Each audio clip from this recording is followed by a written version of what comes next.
నీకు కావలసింది రక్షణ కావాలి. ఇంకా దేవుళ్ళో ఎదిగి గొప్ప బలమైన విశ్వాసిగా ఉండాలని ప్రార్థన చేయమని అడుగు. శిష్యులు దేవుణ్ణి అడిగారు, అయ్యా ప్రార్థన చేయడం మాకు నేర్పించని. ప్రియబిడ్డ, ఎటువంటి విషయాల కోసం దేవుణ్ణి అడుగుతున్నాం? తన భోగాల కోసం, వారి సొంత ఇచ్చల కోసం అడుగుతున్న వారు ఎంతో మంది ఉన్నారు. అటువంటి ప్రార్థనలు ఎవరు చేసినా సరే దేవుడు ఆలకించాలని దేవుడు చెప్తున్నాడు. నువ్వు అడిగేది దేవుని చిత్తమా కదా? దేవుని చిత్తానుసారమైన ప్రార్థన నీవు కానీ చేసినట్లయితే తప్పకుండా దేవుడు నీకు జవాబిస్తాడు. ప్రియ సహోదరుడా, సహోదరి, ఎంతవరకు ప్రార్థన లేని జీవితం కలిగి ఉన్నావేమో. ప్రార్థన చేసేవాళ్ళు దేవునికి ముద్దులుగా ఉంటారంట, దేవునికి ఇష్టలుగా ఉంటారంట. నీవు దేవునికి ముద్దు బిడ్డగా ఉన్నావా, లేక ప్రార్థన చేయలేని మొద్దుగా ఉన్నావా? ఒకసారి నువ్వు పరిశీలన చేసుకో.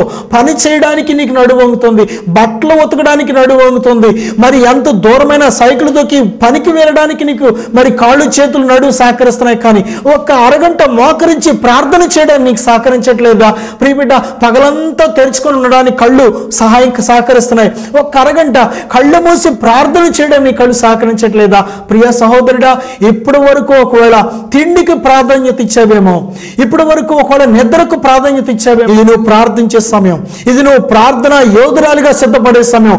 నువ్వు ప్రార్థన చేస్తే నీ కుటుంబం రక్షించడానికి దేవుడు సిద్ధంగా ఉన్నాడు. నువ్వు ప్రార్థన చేస్తే దేశాన్ని రక్షించాలని దేవుడు ఆశపడుతున్నాడు. నువ్వు ప్రార్థన చేస్తే నీ బంధువర్గాన్ని రక్షించాలని దేవుడు ఆశపడుతున్నాడు. నువ్వు ప్రార్థన చేస్తే ఈ ప్రపంచాన్ని కదిలించాలని దేవుడు ఆశపడుతున్నాడు. ప్రియబిడ్డ, హైడ్ అనే వ్యక్తి ప్రార్థన చేసి చేసి ఆయన పేరే మారిపోయింది. ఏంటి తెలుసా? ప్రార్థనా పరుడైన మారిపోయింది. ప్రార్థనా పరుడైన హైడ్. నీవు సోది మాట్లాడి సోదండి అని అనిపించుకుంటున్నావా? లేకపోతే వ్యర్థమైన వాగుడు మాట్లాడి ఆవిడ బురదనేత్తదండి, ఆవిడ బురదనేత్తడని వ్యర్థమైన మాటల వల్ల ఆ చెడ్డ పేరు తెచ్చుకున్నావా? నీవు కానీ అటువంటి చెడ్డ పేరు తెచ్చుకున్నట్లయితే ఇది అనుకూలమైన సమయం. నీవు ప్రార్థనా పరుడుగా మారే సమయం ఇది.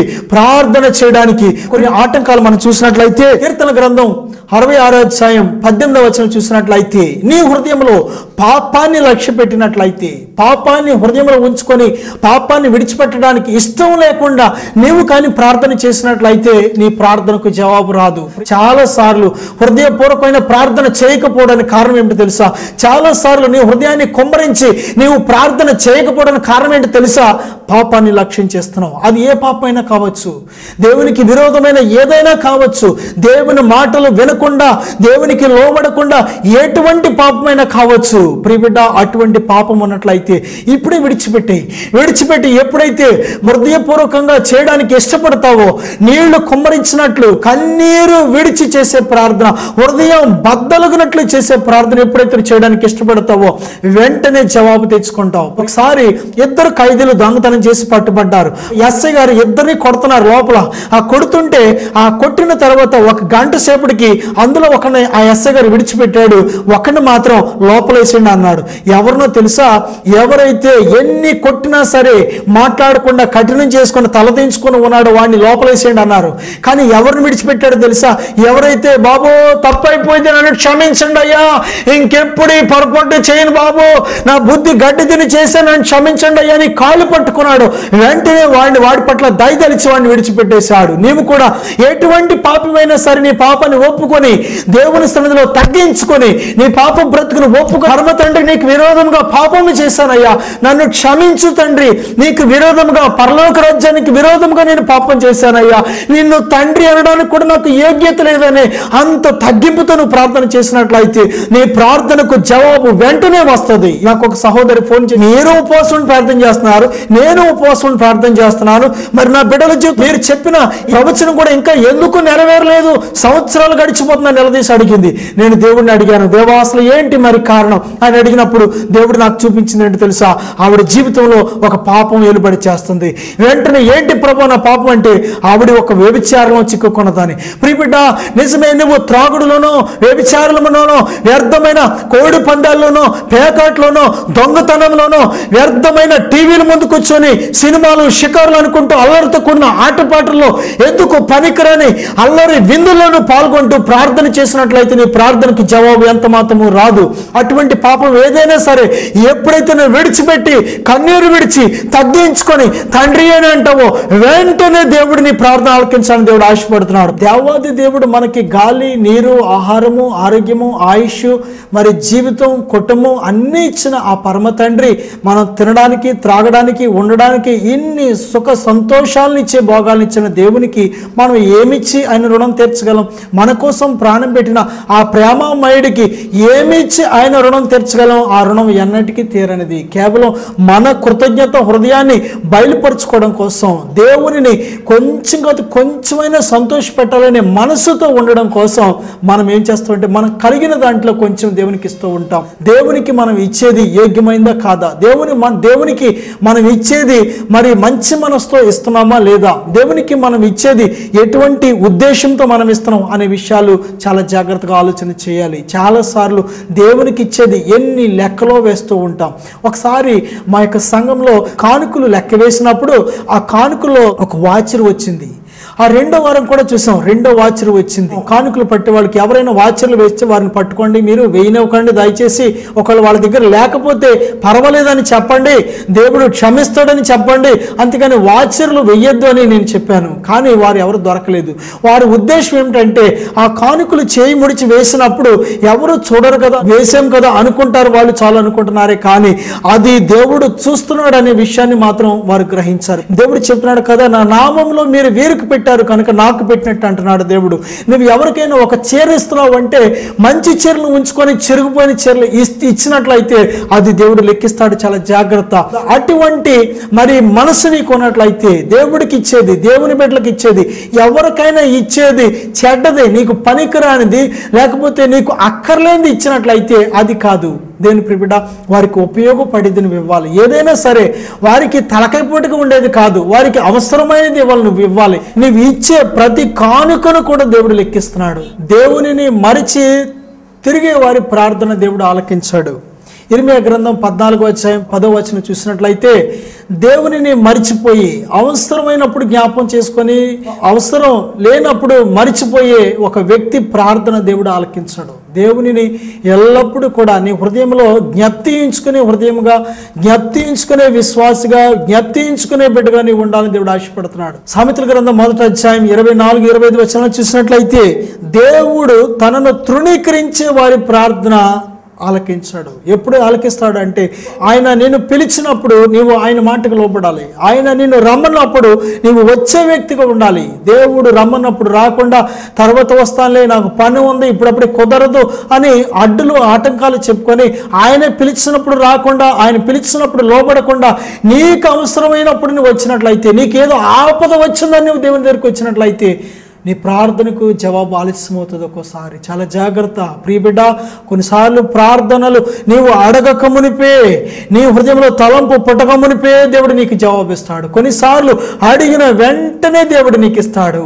కొన్నిసార్లు అడిగినా కానీ నీవు ఆయనను తెలుసుకోవాలని, ఆయన యందు లక్ష్యం ఉంచాలని, ఆయన గుణగణాలు తెలుసుకోవాలని, ఆయనతో ఇంకను కొద్ది కాలం నువ్వు సహవాసం చేయాలని దేవుడు ఆలస్యం చేసి జవాబిస్తూ ఉంటాడు. కాబట్టి ప్రియబిడ్డలారా, ఆయన పిలిచినప్పుడు నువ్వు లోబడినట్లయితే తప్పకుండా దేవుడు నీకు జవాబిస్తాడు. సామెతల గ్రంథం 28వ అధ్యాయం 9వ వచనంలో ఎవరైతే దేవుని మాటలు విననొల్లకుండా, దేవుని మాటలు వినడానికి చెవులు మూసుకుంటారో, ఎవరైతే దేవుని మాటలు వినడానికి ఇబ్బంది పడుతూ ఉంటారో వారి ప్రార్థన చేసిన వారి ప్రార్థన దేవునికి అసహ్యము.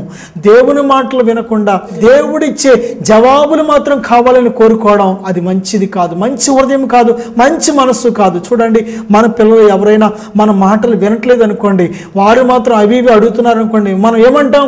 ప్రియబిడ్డ, నువ్వు నా మాటలు వినలేదు కాబట్టి నీకు భోజనం లేదు, నువ్వు నా మాట వినలేదు కాబట్టి నీకు డబ్బులు ఇవ్వరు, నీవు నా మాట వినలేదు కాబట్టి నీకు పని చేయను అంటూ ఉంటాం. మళ్ళీ వారు లోబడి చేసినప్పుడు వెంటనే చేసి పడతాం. పరమ తండ్రి మనసు మనకంటే మంచిది, నీకంటే మంచిది, నీ తల్లిదండ్రుల కంటే మంచిది. నువ్వు ఎప్పుడైతే దేవుని మాటలకు లోబడతావో, దేవుని మాటలు వినడానికి నీ చెవినిస్తావో, వెంటనే దేవుడు నీ పట్ల శ్రద్ధ నిలుపుతున్నాడు. సామెతల గ్రంథం 21వ అధ్యాయం 13వ వచనం చూసినట్లయితే, పేదల మొర నీ ఇంట ఇంట్లో పనిచేసే వారిని నువ్వు వేపుకు తిని, నీ ఇంట్లో పనిచేసే వారిని లేకపోతే నీ క్రింద పనిచేసే వారిని చాలా ఇబ్బందులు పాలు చేసి, నీ పొలంలో పనిచేసే వారి యొక్క కష్టార్జితాన్ని ఇవ్వకుండా బిగబట్టి నీవు మాత్రం ప్రార్థన చేస్తే నీ ప్రార్థన ఆలకించబడదు.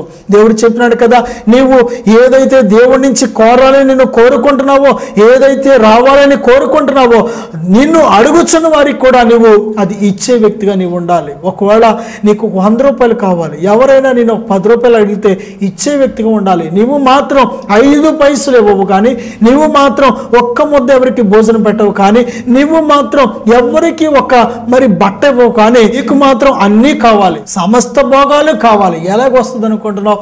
నీవు పేదలను తృణీకరించి వారి మొర ఆలకించకుండా ఉంటున్నప్పుడు, నీవు వారికి అన్యాయం చేస్తున్నప్పుడు నీ మొర కూడా దేవుడు ఆలకించడానికి దేవుడు చెబుతున్నాడు. నీవు దేవుడి నుంచి గొప్ప జవాబు పొందుకోవాలి అంటే నీ దగ్గర పనిచేసే వారిని పట్ల కూడా నువ్వు దయతలచాలి.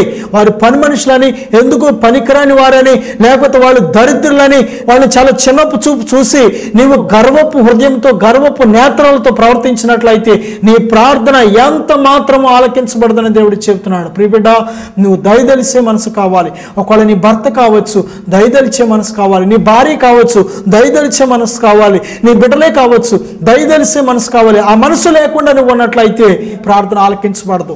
ద్విమనస్కులు ప్రార్థన, ఒక గంట అటు ఒక గంట ఇటు, ఒక మాట ఇటు ఒక మాట అటు, ఒక అడుగు ఇటు ఒక అడుగు అటు, 2 పడవల్లో కాలేసే మనసు నీకున్నట్లయితే నీ ప్రార్థన ఆలకించబడదు. వేషధారుల ప్రార్థన దేవుడు ఆలకించడు. యోబు గ్రంథం 35వ అధ్యాయం 12-13 వచనాలు చూసినట్లయితే గర్వాంధుల ప్రార్థన దేవుడు ఆలకించాడు. గర్వం అనేది నాశనానికే కారణం. గర్వం ఉండి నువ్వు గర్వంతో ప్రార్థన చేస్తే దేవుడి నుంచి నువ్వు జవాబు పొందుకోలేవు. పరిశుద్ధులను, దేవుని బిడ్డలను హింసించి వారికి విరోధంగా నువ్వు జీవించి నువ్వు ప్రార్థన చేసినట్లయితే నీ ప్రార్థనకు జవాబు రాదు. కనుక ప్రియబిడ్డ, ఇప్పుడే తగ్గించుకొని దేవుని సన్నిధిలో కన్నీరు విడిచి పశ్చాత్తాపడినట్లయితే, దేవునికి విరోధంగా నువ్వు చేసిన ప్రతి పాపాన్ని ఒప్పుకొని విడిచిపెట్టి దేవునికి నీ హృదయాన్ని అప్పగించి నువ్వు ప్రార్థన చేసినట్లయితే నీ ప్రార్థన దేవునికి వినసొంపుగా ఉంటుంది. నీవు అడిగిన ప్రతిదీ నువ్వు పొందుకుంటావు. ఏదైతే దేవుని అడుగుతున్నావో తప్పకుండా దేవుడు నీకు జవాబు ఇస్తాడు. నువ్వు భయపడకు. నీకు జవాబు ఇవ్వడానికి దేవుడు ఉన్నాడు. ఆయన జవాబులిచ్చే దేవుడు, ఆశ్చర్యకరుడు, ఆలోచనకర్త. చిన్న ప్రార్థన చేస్తాను. ప్రేమగల తండ్రి, ఇప్పుడే నాయన ప్రార్థన చేయడం నీ బిడ్డలకు నేర్పించండి. ఈ ప్రార్థన ఏకీవిస్తున్న ప్రతి బిడ్డను కూడా ప్రార్థనాత్మతో నింపండి, విజ్ఞాపనాత్మతో నింపండి. ఇతరుల కోసం ప్రార్థన చేసే జీవితం దయచేయండి. వారి కుటుంబాల కోసం ప్రార్థన చేసే మనసు దయచేయండి. నశించిపోతున్న ఆత్మల కోసం ప్రార్థన చేసే మనసు దయచేయండి. అయ్యా, మా యొక్క దేశ క్షేమం కోసం ప్రార్థన చేసే మనసు దయచేయండి. అయ్యా, ఏ విధముగా ఆత్మతో సత్యంతో ప్రార్థన చేయాలో, భాషలో ఏ విధంగా ప్రార్థన చేయాలో, వారి యొక్క సొంత భాషలో ఏ విధంగా ప్రార్థన చేయాలో నేర్పించండి. ప్రార్థన చేస్తున్న ప్రతి బిడ్డకు మీ చిత్తానుసారంగా మీ నామములో, యేసు అనే సర్వశక్తి కలిగిన జవాబిచ్చే నామములో చేస్తున్న ప్రతి ప్రార్థనకు జవాబులు దాయిచ్చమని, దీవించమని యేసు నామములో ప్రార్థిస్తున్నాను తండ్రి, ఆమేన్. మీ ప్రార్థన అవసరతల కోసం మా యొక్క చిరునామా పాస్టర్ ఎలియాజర్ ఆదరణకర్త ప్రార్థనా సహవాసం, పెద్ద తాడేపల్లి గ్రామం, తాడేపల్లిగూడెం మండలం, పశ్చిమ గోదావరి జిల్లా. మా యొక్క ఫోన్ నంబర్స్ 9703903517. మరొక ఫోన్ నంబర్ 8142230955. మా వెబ్సైట్ www.cpfindia.org. మరియు మా యొక్క ఈమెయిల్ అడ్రస్ for_prayer_help@yahoo.com.